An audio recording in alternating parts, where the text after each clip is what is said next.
반갑습니다. 저는 조현익이라고 하고요. 지금은 그래픽 디자인 스튜디오를 운영하고 있습니다. 제가 운영하고 있는 스튜디오는 스튜디오 하프보틀이라는 이름으로 운영을 하고 있고요. 저희가 하는 일들이 조금 복잡해서 아예 그 사업자 등록증을 가지고 왔습니다. 네, 업태와 종목으로 설명을 드리면 저희는 그래픽 디자인 작업을 하고 있고, 그리고 부가적으로 서적 출판업을 하면서 동시에 어떤 그 전시에 참여를 해서 화가 및 관련 예술가로서의 작업도 같이 하고 있습니다.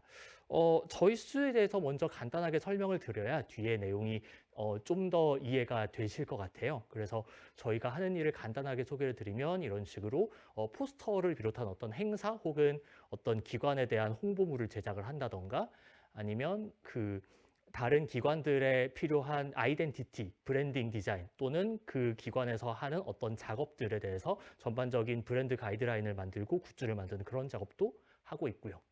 그리고 웹페이지도 저희가 개발과 디자인을 동시에 하고 있습니다. 주로 전시라던가 혹은 어떤 그 연구소의 연구 결과를 소개해주는 인포그래픽 중심의 작업, 이런 것들을 웹페이지로 작업을 주로 하고 있고요. 그리고 앞서 말씀드린 전시에 참여를 하는 것도 저희가 다른 그 전시 기관에서 어떤 단체전이라던가 어떤 주제에 대한 전시를 할 때 이렇게 참여를 해서 디자인 작업으로서 전시를 진행을 하고 있습니다. 그리고 마지막으로 저희가 출판업을 직접 진행을 하고 있기도 합니다. 저희가 다른 디자인 작업을 하면서 어떤 영감을 받거나 꼭 메시지를 내고 싶은 작품들이 있을 때 그것을 책의 형태로 원고부터 컨텐츠 기획까지 해서 직접 작업을 하고 있고요. 이제 저희가 직접 책을 만들고 있기 때문에 이런 식으로 직접 뭐 크라우드 펀딩을 한다던가 서점에 입고를 한다던가 이런 식으로 저희가 직접 영업을 뛰기도 합니다. 서두가 길었는데요. 저는 2009년에 자유전공학부에 입학했고 시각디자인 전공 그리고 컴퓨터공학 전공 이렇게 두 가지를 전공했습니다. 근데 사실 오늘 이야기에서 전공 이야기를 그렇게 길게 할 수는 없을 것 같습니다. 왜냐하면 2009년에 저는 입학을 했고 14년이 지난 지금에 와서 제가 과거에 배웠던 그 전공 과정과 지금의 전공 과정도 너무 다를 텐데 이걸 가지고 제가 함부로 왈가왈부하면서 이런 것들을 배우고 이런 것들을 한다라고 얘기를 하면은 그거는 좀 안 맞을 것 같아요. 심지어 제가 가장 충격을 받았던 것 중에 하나가 제가 전공했던 것들의 어떤 상황이 얼마나 변했는지를 자유전공학부에서 직접 통계로 낸 것을 확인했을 때였습니다. 2021년에 자유전공학부에서 학부 보고서를 내면서 얼마나 많은 사람들이 어떤 전공을 선택했느냐에 대한 자료를 발표를 하신 것을 봤는데요. 2012년부터 2020년 사이에 컴퓨터공학 전공 선택자가 1년에 21명, 그리고 미술대학 내 전공 선택자가 1년에 한 2.5명 정도 이렇게 된 거를 보고 저는 굉장히 깜짝 놀랐습니다. 왜냐하면 제가 실제로 학부를 다니던 2010년과 2011년 그때 저랑 같이 공부를 했던 자유전공학부 학우들을 저는 기억을 하는데 그때는 저렇게 많지 않았거든요. 1년에 3명, 그리고 2년에 1명, 저 혼자. 이렇게 했던 기억이 납니다.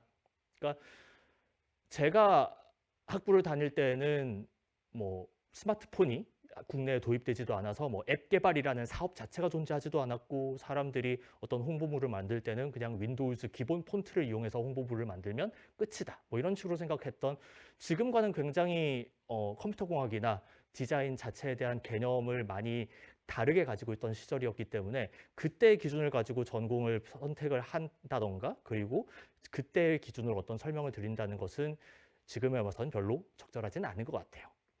다만 제가 이야기할 수 있는 것은 각 전공에서 배웠던 거라기보다는 경험했던 것일 것 같습니다. 경험이라고 하는 것이 배우는 것과는 조금 다를 수 있을 거라고 생각해요. 왜냐하면 수업을 들을 때 배우는 것과 그리고 수업을 들으면서 내가 생각한 것 혹은 과제를 하면서 하는 것 혹은 친구들과 만나면서 서로 이야기하고 같이 경험한 것 이런 것들은 조금씩 다를 수 있을 것 같아요. 제가 전공했던 두 가지 전공은 모두 어떤 학문을 배운다기보다는 어떤 것을 만들기 위해서 창작하기 위해서 들어오는 사람들이 많은 그런 전공일 것 같아요. 그래서 이런 전공들의 특징이라고 제가 생각하는 것은 학부에 들어와서 무언가 공부를 할 때 이것이 어떤 지식을 바로 전달을 한다. 이런 목적도 분명히 있겠지만 그것보다는 이 전공 안에서 어떤 것들을 더 다양하게 분화해서 경험할 수 있고 배울 수 있느냐를 학부 때 미리 경험을 하도록 하는 것이지 않을까 싶습니다. 제가 이제 올해 그 디자인 학부, 디자인과로 바뀌었더라고요. 디자인과와 그리고 컴퓨터공학과 그렇게 두 곳의 그 전공 커리큘럼을 살펴봤었는데 그때와 지금이나 전공 커리큘럼이 바뀌진 않았더라고요. 그러니까 지금 과목명에서 보시면 나오시겠지만 기초 사진이라던가 애니메이션, 일러스트레이션, 타이포그래피와 뭐 공간 디자인 이런 식으로 어느 한 분야도 한 명의 전문가가 다 할 수 없는 그런 것들을 여러 세부 분야로 나누어서 이 분야에서는 이런 것들을 한다라는 걸 간단하게 경험해 줄 수 있는 그런 종류의 그 전공 과목들로 채워져 있는 것을 보실 수 있고 또 컴퓨터 공학에서도 마찬가지일 것 같습니다. 어떤 개발을 하기 위해서 어떤 언어를 배워야 된다 혹은 뭐 어떤 코딩 연습을 시켜준다 이런 종류의 것이라기보다는 정말 기초적으로 어떤 언어를 어떤 개발을 하든 또는 어떤 컴퓨터의 분야를 다루든 기초적으로 알아야 되는 논리 설계, 자료 구조, 컴퓨터 구조, 프로그래밍의 원리 이런 식으로 굉장히 어떤 분야로 가든지 간에 최소한의 꼭 필요한 경험들을 미리 경험하게끔 하는 그런 종류의 과목들로 구성되어 있는 그런 전공들이라고 저는 생각을 해요. 그래서 이런 전공을 배웠다고 해서 제가 지금 하고 있는 그런 작업들을 나중에 졸업해서 할 수 있을 거라고 미리 예측할 수는 없었습니다. 사실 이거를 예측하고 들어갔다면 저는 정말 저에게 꼭 필요한 과목들만 여기서 체리피킹해서 배웠을 테지만 그러지는 못했기 때문에 저는 오히려 더 다양한 경험을 하는 것으로서 이 전공을 듣는 의미를 개인적으로 찾았던 것 같아요. 이런 것들을 하면서 여러 가지 창작의 경험, 그리고 창작에 필요한 기초 지식에 대한 경험들을 쌓았을 때 이 창작의 경험들이 과연 다른 전공들, 그러니까 뭐 학문을 정말 깊게 파는 곳이 있을 수도 있겠고요. 연구를 하거나 혹은 졸업을 해서 나갔을 때 어떤 직책을 맡아서 어떤 직무를 할 수 있겠다라는 걸 비교적 잘 예측할 수 있는 그런 전공들과 다르게 창작의 경험 자체를 더 깊게 해야 했다는 것은 그만큼 저에게는 굉장히 의미 있었습니다. 실제로 창작을 해야 될 때 어떤 내가 생각하는 그리고 나와 동료들이 함께 만드는 작업을 만들기 위해서 직접 몸을 아끼지 않고 어딘가를 뛰어다니고 어딘가에 직접 몸을 써서 제작을 하면서 이런 굳은 일들을 계속해서 해 나가는 과정 자체를 저희가 겪어 나가는 것이 쉽지는 않지만 그렇지만 그것을 실제로 사람들에게 보여주고 그리고 그것을 사람들에게 어떤 좋은 평가 혹은 더 개선해야 될 점들을 이야기를 들으면서 같이 만든 동료들과 함께 마지막에 기쁨을 함께 느끼는 그런 과정들을 학부 시절 때부터 그렇게 어떤 과제의 형태로 혹은 학우들과 같이 지내면서 배우는 형태로 학부를 보낼 수 있었다는 건 정말 저로서는 굉장히 좋은 경험이었고 그 후에 졸업을 해서 나중에 어떤 산업이나 혹은 어떤 직책을 맡더라도 이것은 절대 학부 때가 아니면 경험할 수 없는 그런 경험이었을 거라고 생각합니다.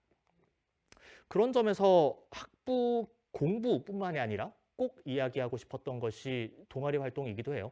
그리고 참 다행스럽게도 운이 좋게도 저는 밴드부인 패뷸러스 밴드 그리고 연극부인 리버액트 이 두 가지 동아리가 처음 만들어질 때부터 같이 해서 여러 가지 공연, 여러 가지 연극 기획 이런 것들을 같이 동료들과 할 수 있는 그런 경험들을 가질 수 있었습니다. 그때의 경험들 역시 어떤 학부 공부에서 배울 수 있는 것들과 함께 시너지를 내면서 이렇게 창작을 할 때는 이렇게 동료들과 협업을 할 수 있겠구나라는 것을 체험할 수 있는 중요한 기회였던 것 같아요. 제가 사실 이야기한 게 학부 전공에 대한 이야기는 별로 아니었습니다. 어떤 경험을 했다는 걸 주로 이야기를 했고 그래서 실제로 학생 여러분들이 전공을 선택할 때 혹은 졸업 후 진로를 선택할 때 어떤 것을 해야 될까에 대해서 저는 깊이 있게 이야기를 할 수가 없습니다. 다만 이런 이야기는 해드리고 싶어요. 만약에 전공과 진로를 이런 식으로 정해도 앞으로 잘 살 수 있을까? 이런 것이 전공을 정하고 진로를 정하는 데 가장 중요한 기준이 될 텐데요. 사실 어떤 직업을 가지겠다라고 마음을 가지고 시작을 한 건 아니기 때문에 그 후에 이것이 어떤 삶으로 이어갈지, 뭐 내가 야근을 얼마나 많이 할지, 혹은 돈을 얼마나 벌지, 혹은 뭐 이것을 하면서 인간관계를 어떻게 맺어야 될지 이런 것에 대한 예측을 할 수는 없었습니다. 그리고 그것이 언제나 평탄하거나 혹은 뭐 경제적으로 여유가 있거나 한 것만은 또 아니었지요. 하지만 제가 오늘 나와서 이야기를 준비하면서 그동안 만들었던 작업물들, 해왔던 활동들을 보면서 이렇게 많은 것들을 해올 수 있었고, 이렇게 내 작업들을 소개할 때 나름대로 애정어린 작업들을 같이 가지고 오면서 스스로 미소 지으면서 사람들한테, 여러분들한테 전달할 수 있는 이런 기회를 피하지 않는 걸 보면 그래도 자랑할 수는 있을 정도의, 만족하는 삶을 살 수 있을 정도의 그런 좋은 선택들이었다라는 생각이 듭니다. 제가 어떤 후회를 하기보다는 그래도 좋은 기억들이 더 많았다는 것을 여러분께 말씀드리고, 여러분들도 그런 식으로 전공과 진로를 선택할 수 있으면 좋겠습니다. 네, 반가웠고 다들 잘 살아갔으면 좋겠어요. 감사합니다.